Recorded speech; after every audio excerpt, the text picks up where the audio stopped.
अब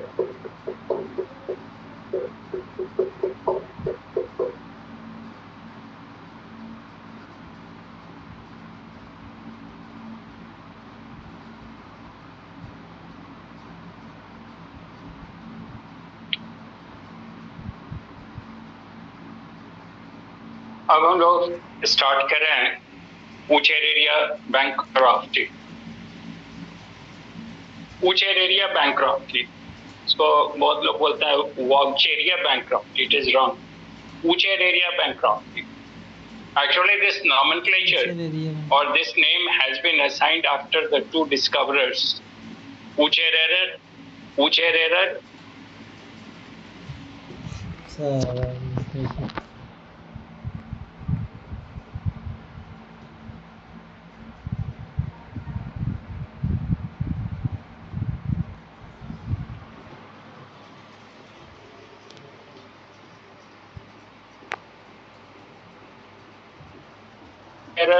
generic name और bancrofti, Bancroft के नाम पे है बैंक्रॉफ्टी। दो इंपॉर्टेंट लोग थे, ऊचेरर और बैंक्रॉफ्ट, उन्हीं के नाम पे ऊचेरेरिया बैंक्रॉफ्टी फाइलेरिया हुआ। It is also nemathelminth. Nemathelminth पढ़ा हम लोगों ने, जिसका बॉडी सिलेंड्रिकल होता है, बॉडी बेलनाकार होगा, तो ये नीमैट हेलमिंथ है। इसका हिस्ट्री अगर देखें तो for the first time the parasite was detected in the urine of the patient suffering from filaria by Wucherer in 1866। 1866 में ऊचेरेरर ने फाइलेरिया पेशेंट के यूरिन में पहली बार इस वर्म को देखा। उसके बाद Levi's in 1972 first discovered the parasite in the blood of the patient. Blood में पहली बार इसको डिटेक्ट किया लेविस ने 1872 में, और फिर finally Bancroft studied the detail structure of the female worm का डिटेल स्ट्रक्चर स्टडी किया वो बैंक्रॉफ्ट ने। तो ऊचेरेरिया बैंक्रॉफ्टी या फाइलेरिया वर्म, नाम से ही आपको मालूम हो रहा है कि ये फाइलेरिया कॉज करता है, इट कॉजेस फाइलेरिया। इसका एक स्ट्रक्चर यहाँ हम लोग देख रहे हैं फाइलेरिया वर्म का। ये सिलेंड्रिकल है बॉडी, बाहर की ओर ये कवर है, इसको शीथ कहते हैं। शीथ का मतलब ही होता है कवर। ये क्यूटिकल का बना हुआ है जिसके ऊपर डाइजेस्टिव एंजाइम का एक्शन नहीं होता है या किसी एंजाइम, तो ये बाहर का टफ शीथ है और ये बॉडी है, ये वर्म है। इसका आगे वाला रीजन सिफेलिक रीजन है, इसको हेड कह सकते हैं। और यहाँ पे ये जो पार्ट देख रहे हैं ये नर्व रिंग है, it acts like brain. Brain यहाँ विकसित नहीं है, लेकिन ये नर्व रिंग है which is surrounding the anterior reason, it acts like brain. यहाँ पे जो आप पेपर्चर देख रहे हैं ये माउथ है, आपके डायग्राम में बना हुआ है असाइनमेंट में, और यहाँ पे ये एनस है, इट इज माउथ और ये एनस, और साथ ही साथ पीछे वाले हिस्से में गोनैड्स हैं, दीज आर गोनैड्स। अगर मेल होगा तो मेल गोनैड होगा, फीमेल में फीमेल गोनैड, मेल में स्पर्म प्रोड्यूस करेगा, फीमेल में वो एग प्रोड्यूस करेगा, यानी these are dioecious, sexes separate हैं, मेल और फीमेल अलग अलग। अगर इसका लंबाई देखिएगा तो 6.5 to 10 सेंटीमीटर ये लंबा हो सकता है, सॉरी 6.5 to 10 मिलीमीटर इसकी लंबाई है। छोटा होता है बहुत, पतला भी होता है। अब ये डाइजेनेटिक है, दो होस्ट है। प्राइमरी होस्ट इज ह्यूमन, जहां सेक्सुअल रिप्रोडक्शन भी होता है और जहां डिजीज भी होता है, फाइलेरिया। और सेकेंडरी होस्ट है female anopheles, sorry female culex. Female culex, it is the secondary host. Primary host is human, in which the disease filaria occurs. तो अब इसका लाइफ साइकिल देखें हम लोग। ये पैरासाइट होता है लिम्फेटिक सिस्टम में। जब आगे हम लोग सर्कुलेटरी सिस्टम पढ़ेंगे तो सर्कुलेटरी सिस्टम में दो डिवीजन है, एक तो ब्लड वैस्कुलर सिस्टम और दूसरा लिम्फेटिक सिस्टम। तो लिम्फेटिक सिस्टम में जिसमें लिम्फ फ्लो करता है, और हम लोग जानते हैं कि लिम्फ का फ्लो होता है towards the heart against the gravitational force. Lymph का फ्लो वेनस फ्लो के जैसा होता है, वेनस फ्लो भी हार्ट की ओर है, लिम्फ का फ्लो भी हार्ट की ओर है। अब इसी लिम्फेटिक्स में, इसी लिम्फ वेसल्स के अंदर अगर काफी ज्यादा संख्या में ये फाइलेरिया वर्म मौजूद हो तो they will block the passage of the lymph. अगर ये बहुत ज्यादा संख्या में यहाँ वर्म मौजूद है तो ये लिम्फ ऊपर जा नहीं पाएगा, ये ब्लॉक हो जाएगा। तो जहां भी जमा होगा तो वहां पे स्वेलिंग होने लगता है, जैसे मेल में स्क्रोटम में या फिर मेल और फीमेल दोनों में पैर में स्वेलिंग होता है लोअर पार्ट में, जहां लिम्फ इकट्ठा हो रहा है, ऊपर मूव नहीं कर रहा है। उसी को एलिफेंटियासिस भी कहते हैं, फील पाँव, जिसका पाँव देखिएगा हाथी कह जाता है। एनसीईआरटी में बनाया हुआ आपका डायग्राम, तो एनसीईआरटी में इस पर डायग्राम है, टीचर में उसको पढ़ भी लीजिएगा। तो ये जो फाइलेरिया वर्म्स हैं, Wuchereria bancrofti, they are the parasite in the lymphatic system, and in large number they may block the passage of lymph. Accumulation of lymph usually occurs in the lower part of the body causing swelling. तो ये ऊपर जाने से रोकता है। अब mail और female अलग अलग हैं, डायोसियस हैं। Both male and female perform mating, ये आपस में इंटरब्रीडिंग करेगा in the lymphatic system of human के lymph vessels के अंदर मेल और फीमेल वर्म मैटिंग करेंगे and they will produce large number of structures which are called microfilaria। ये काफी ज्यादा संख्या में, जिसको हम लोग कह सकते हैं एक डेवलपिंग स्टेज है, माइक्रोफाइलेरिया का निर्माण करेगा। तो microfilaria are produced by the females after matting, इसलिए फीमेल को ओवोविविपैरस भी कहते हैं। ओवोविविपैरस इसलिए कह रहे हैं कि एग नहीं प्रोड्यूस कर रही है, ये डेवलपिंग स्टेज है माइक्रोफाइलेरिया, जो उससे रिलीज हो रहा है मदर इसका फीमेल से। तो females are ovoviviparous means immature vivipary. Anyway, so large number of microfilaria are released into the lymphatic system of human। Breeding होगा मेल और फीमेल का, फीमेल काफी ज्यादा संख्या में माइक्रोफाइलेरिया रिलीज करती। Now these microfilaria from the lymphatic system enter into the blood circulation। अब ये लिम्फ से चला जाता है ब्लड में, ह्यूमन के ब्लड में, and they perform diurnal migration.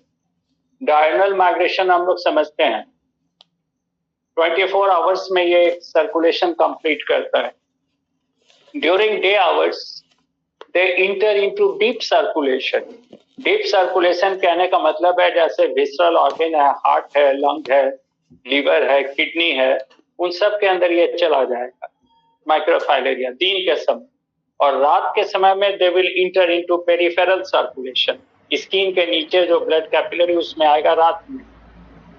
इसलिए फाइलेरिया के पेशेंट का अगर ब्लड लेना है, उसका मालूम करना है कि फाइलेरिया है नहीं है, तो ब्लड सैंपल लिया जाता है रात में, क्योंकि रात में वो आएगा पेरिफेरल सर्कुलेशन और दिन में चला जाएगा बॉडी के इंटरनल ऑर्गन में, जहां से ब्लड लेना मुश्किल है। Now what is the exact cause of this diurnal migration is still not clear, but हम लोग जानते हैं it is one of the best examples of circadian rhythm और बायोलॉजिकल क्लॉक। डेली रिदम का बहुत अच्छा एग्जांपल है ये diurnal migration perform by the microfilaria developing stage of filaria worm. Now रात में वो पेरिफेरल सर्कुलेशन में आती है, तो उसका एक एडवांटेज है, जब रात में पेरिफेरल सर्कुलेशन में आएगी तो मॉस्किटो जो फीमेल क्योलेक्स है, नॉक्टर्नल है, मॉस्किटोज आर नॉक्टर्नल, तो वो रात में फीमेल क्योलेक्स जब उस पेशेंट के ब्लड को सक करेगी तो माइक्रोफाइलेरिया इंटर कर जाएगा उसके सैलिवरी ग्लैंड में, ब्लड के साथ चला जाएगा सैलिवरी ग्लैंड में, और सैलिवरी ग्लैंड में जाने के बाद अब ये इंटर कर जाएगा उसके thoracic मसल्स में, थोरेक्स का जो थोड़ा जिससे कि 3 पेयर्स ऑफ लेग्स लगा है, 2 पेयर, हम लोग कहते हैं इंसेक्ट में इंपॉर्टेंट कैरेक्टर है 3 pairs of jointed legs and 2 pairs of wings. तो थोरैसिक मसल्स में वो चला जाएगा और वहां जाने के बाद इसका बाहर वाला जो शीथ है वो हट जाता है और इसमें चेंजेज आता है, तो it becomes first stage larva. अब ये डेवलप हो जाता है first stage larva. Microfilaria develops into first stage larva in the thoracic muscle। अब ये thoracic muscle से जाता है in the muscles of legs and wings. अब वहां से मूव कर गया लेग, पैर और विंग, पंख के मसल्स में, और वहां जाने के बाद इट परफॉर्म्स 2 सक्सेसिव माउट्स और चेंजेस। माउट कहा जाता है फेज ऑफ ग्रोथ को। तो फर्स्ट माउट या फर्स्ट चेंज आएगा तो first stage larva changes into second stage larva and then finally it changes into third stage larva, and third stage larva is called inguinal larva। Third stage larva का नाम है, लिखा भी हुआ है inguinal larva, INGUINAL, inguinal larva. It is the third stage larva of filaria worm and it is the infective stage. Infective stage आप समझ गए, जो इन्फेक्शन कॉज करेगा ह्यूमन में।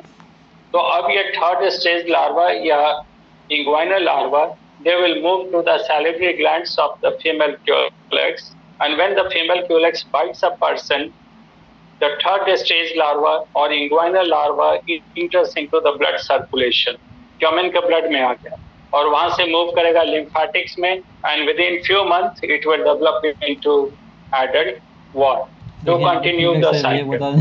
तो that is the life cycle, ये इसका लाइफ साइकिल है। फिर से समझ लें, काफी ज्यादा संख्या में मेल और फीमेल वर्म ह्यूमन के लिम्फेटिक सिस्टम में है। ब्रीडिंग के बाद फीमेल काफी ज्यादा संख्या में एक स्टेज, डेवलपिंग स्टेज रिलीज करती है जिसका नाम है माइक्रोफैलेरिया। माइक्रोफैलेरिया लिम्फेटिक सिस्टम से चला जाता है ह्यूमन के ब्लड सर्कुलेशन में और डायरनल माइग्रेशन शुरू करता है। दिन के समय चला जाता है ऑर्गन के अंदर ब्लड के साथ और रात में आता है पेरिफेरल सर्कुलेशन। ये एग्जाम्पल हो गया सर्कैडियन रिदम, बायोलॉजिकल क्लॉक पर। अब रात में जब ये पेरिफेरल सर्कुलेशन में आएगा और फीमेल क्यूलेक्स उसके ब्लड को सक करेगी पर्सन का, तो ये माइक्रोफैलेरिया इंटर कर जाएगा मॉस्किटो के अंदर, फिर पहुंच जाएगा उसके थोरैसिक मसल्स में, वहां पे ये डेवलप हो जाएगा फर्स्ट स्टेज लार्वा और फिर ये मूव कर जाएगा muscles of legs and wings और वहां जाने के बाद 2 सक्सेसिव चेंजेस या माउट्स आएंगे, पहले सेकेंड स्टेज लार्वा और फाइनली थर्ड स्टेज लार्वा जो इंग्वाइनल लार्वा कहलाता है। It is the infective stage जिससे इन्फेक्शन होता है। अब ये इंग्वाइनल लार्वा चला जाएगा सैलिवरी ग्लैंड में वापस मॉस्किटो का, और जब ये फीमेल क्यूलेक्स किसी पर्सन को बाइट करेगी तो थर्ड स्टेज लार्वा रिलीज कर देगी ब्लड में और वो वहां से ब्लड से चला जाएगा लिम्फ में और लिम्फ में जाने के बाद कुछ महीने में डेवलप हो जाएगा एडल्ट वर्म में and it will continue the cycle. तो आप देख रहे हैं सेक्सुअल रिप्रोडक्शन हुआ ह्यूमन में, मेल और फीमेल वर्म ब्रीडिंग करती है ह्यूमन के लिम्फेटिक सिस्टम, और यह मामला है कि डिजीज भी होता है ह्यूमन। तो that is the life cycle, digenetic है। अब इसका पैथोजेनिसिटी देखें तो पैथोजेनिसिटी में पहला तो है कि फाइलेरिया का इंपॉर्टेंट कैरेक्टरिस्टिक सिम्टम, किसी पर्सन को अगर फाइलेरियल अटैक है या फाइलेरिया हुआ है तो कॉमन सिम्टम में हाइपैरेक्सिया यानी काफी ज्यादा तेज बुखार एंड सीवियर जॉइंट पेन्स। ये जो ज्वाइंट है, जैसे ये रिस्ट ज्वाइंट है, एल्बो ज्वाइंट है, कहीं भी पैर का ज्वाइंट, हाथ का ज्वाइंट, सब में काफी ज्यादा दर्द होगा, बर्दाश्त के बाहर होगा, काफी पेनफुल होता है और वॉमिटिंग होगा, नर्वसनेस होगा। These are the initial symptoms. तो ये बुखार होगा, नर्वसनेस होगा, वॉमिटिंग होगा और ज्वाइंट पेन होगा। ज्वाइंट पे काफी सीवियर पेन फाइलेरिया के पेशेंट। अब अगर क्रोनिक कंडीशन है, ट्रीटमेंट अगर ठीक से नहीं हुआ है तो फिर it will cause the lymphoedema, lymphoedema यानी accumulation of lymph within the tissue और ऑर्गन, जैसे कहीं भी लिम्फ का एक्युमुलेशन होना शुरू कर देगा, कहीं भी किसी भी ऑर्गन के अंदर, टिश्यू के अंदर, that condition is called lymphoedema. Oedema कहा जाता है एक्युमुलेशन ऑफ फ्लूइड, तो लिम्फ का एक्युमुलेशन है लिम्फेडेमा। दूसरा लिम्फेंजाइटिस, ये जो लार्वा है माइक्रोफाइलेरिया, जहां जहां से मूव करता है ब्लड वेसल से, ब्लड वेसल के वॉल को डैमेज करता है। तो ब्लड वेसल का वॉल जो डैमेज हो रहा है, इस कंडीशन को कहते हैं लिम्फेंजाइटिस। या लिम्फ वेसल का वॉल भी, जैसे लिम्फ के अंदर है, तो लिम्फ में भी हम लोग पढ़े हैं कि लिम्फ का कैपिलरी में एक ही लेयर होता है, स्क्वामस एपिथेलियम, एंडोथेलियम, वो भी डैमेज होता है। तो लिम्फ कैपिलरी का वॉल या इवन ब्लड कैपिलरी का wall, it is called lymphangitis. Then lymphadentis, lymph in swelling or inflammation in the lymph nodes and lymphatic organs. So lymphedema, accumulation of lymph within the tissue or organ. Lymphangitis, inflammation in the wall of the lymph vessels. Lymphadentis, inflammation in the lymph nodes and lymphatic organs. And then elephantiasis, जहाँ पे extra tissue grow कर जाता है body के lower part में। Diagram बनाया हुआ है एनसीईआरटी में, जैसे मेल और फीमेल में पैर में एक्स्ट्रा टिश्यू डेवलप हो गया, तो काफी ये हाथी के पाँव, फील पाँव कहते हैं, हाथी के पाँव जैसा, इसलिए नाम है एलिफेंटियासिस, एलिफेंट के पाँव के जैसा, पैर के जैसा। और मेल में स्क्रॉटम में भी स्वेलिंग हो जाएगा, इलाज कर जाएगा स्क्रॉटम। तो उस कंडीशन में एक्स्ट्रा टिश्यू ग्रो कर गया, तो उसका रेमेडी होता है कि सर्जरी से एक्स्ट्रा टिश्यू को काट कर हटाते हैं, बिना सर्जरी के उसका कोई रेमेडी नहीं है। हाँ, अर्ली स्टेज में अब प्रोफाइलैक्सिस है कि मॉस्किटो बाइट से बचना है, जो हम लोग कह रहे हैं मॉस्किटो को मारना है, मॉस्किटो कंट्रोल में है। कल भी बात कर रहे थे, गम्बूसिया भी है इम्पोर्टेंट, बहुत सारे केमिकल का छिड़काव करके मारा जा सकता है मॉस्किटो को, और अपना खुद भी प्रोफाइलैक्सिस रखेंगे कि मच्छर नहीं काटे। ज्यादातर तो सारा प्रॉब्लम मच्छर से ही है, अभी डेंगू भी जो मच्छर से, तो मच्छर काटेगा तो प्रॉब्लम होगा ही, तो उससे काटने से बचाव रखना है। और दूसरा है कि अर्ली स्टेज में, जैसे अभी एलिफेंटियासिस वगैरह नहीं हुआ है, तेल पाँव वगैरह नहीं हुआ, लेकिन फाइलेरिया होता है बहुत लोग को, पैर में कोई स्वेलिंग हुआ ऐसा जरूरी नहीं है, तो वहां पे लार्वा है, उसको मारना पड़ेगा। उसके लिए एंटी हेलमिंथिक ड्रग लेते हैं, जो सबसे कॉमन ड्रग है जो हम बोल सकते हैं, क्योंकि हर वही दो ड्रग ही है, हर जगह इस्तेमाल होता है। हेट्राजन है और दूसरा बेनोसाइड। हेट्राजन और बेनोसाइड, अगर कोई पर्सन, अभी जैसे ये मौसम में स्टार्ट हो रहा है, इस समय से लेके वो 2 महीने अगर खा लेता है, या 1 महीना भी खा लेता है, 1 महीना खा ले अगर वो रोज हेट्राजन 2 टैबलेट रोज खा ले, तो कभी फाइलेरिया वगैरह का मामला उसको नहीं। तो खैर जब होता है तब भी देते हैं हेट्राजन और बेनोसाइड, और आर्सेनिक और एंटीमनी ड्रग इस्तेमाल करते हैं। कोई भी हेलमिंथिक इन्फेक्शन होता है तो आर्सेनिक और एंटीमनी कंपाउंड का इस्तेमाल करते हैं टू किल द पैरासाइट। तो ये हम लोगों ने डिस्कस कर लिया। फाइलेरिया 1 पढ़िएगा तो क्लियर हो जाएगा, फिर क्वेश्चन बनाइए। तो अब जो डिजीज में बच रहा है, ह्यूमन हेल्थ और डिजीज में सब कुछ पढ़ा है हम लोगों ने, अब जो बच रहा है वो बता दें। एक तो एस्केरिस, जो कल हम लोग खत्म कर लेंगे, एस्केरिस के साथ ये बैक्टीरियल वायरल डिजीज और प्रोटोजोन हेलमिंथिक डिजीज खत्म हो जाए। उसके बाद मेंटल इलनेस पढ़ेंगे, मानसिक जो स्वास्थ्य है उसके बारे में, और लास्ट में पढ़ेंगे drug and addiction, drug and addiction. और यही अब रह गया, एस्केरिस कल हो जाएगा, उसके बाद रह जाएगा मेंटल इलनेस और ड्रग एडिक्शन। ये जब खत्म हो जाएगा ड्रग एडिक्शन, तब स्टार्ट करेंगे इसमें ऑनलाइन में हम लोग एंडोक्राइन्स। और इधर तो आपका 14 को खुल भी जाएगा, तो जैसा हो, अगर कल क्लास करना होगा कल परसों तो मैसेज कर दीजिएगा, नहीं तो ये नहीं कि रस्ते छुट्टी में आपको जबरदस्ती क्लास लेंगे। जैसा इच्छा हो तो मैसेज कर दीजिएगा तो हम समझ जाएंगे। तो अगर चाहते होंगे तो कल हो जाएगा एस्करिस का ये। कल कल के हम कह रहे हैं कल कर लीजिए, एक दिन संडे को छोड़ देंगे। मंडे को इंस्टीट्यूट खुला है तो लोग घर से अगर आना चाहेंगे तो संडे का एक दिन क्लास ऑफ कर देंगे, कल और परसों क्लास ले लेंगे, ठीक है। और कल हम लोग पढ़ेंगे एस्केरिस।